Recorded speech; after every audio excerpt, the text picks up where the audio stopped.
jou daaglikse CLF inspirasie. God het sondaars ook lief. Die Here is goed en regverdig. Hy wys selfs vir sondaars die pad aan. Psalm 25 vers 8. In die Bybel lees ons altyd dat God lief is vir sy kinders.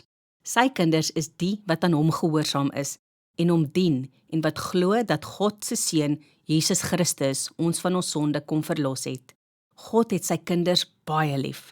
Maar in hierdie Psalm lees ons dat God ook sondaars liefhet. Elke mens op die aarde doen sonde. Ons doen aan mekaar verkeerde dinge.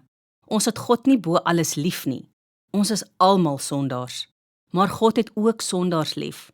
Daarom het God sy seun Jesus Christus gestuur om vir sondaars sy lewe te kom gee, sodat hulle van hulle sonde bevry kan word en die lewe ontvang. As Jesus nie vir sondaars kom sterf het nie, was ons almal verlore. Dit is die goeie nuus wat ons aan almal kan vertel.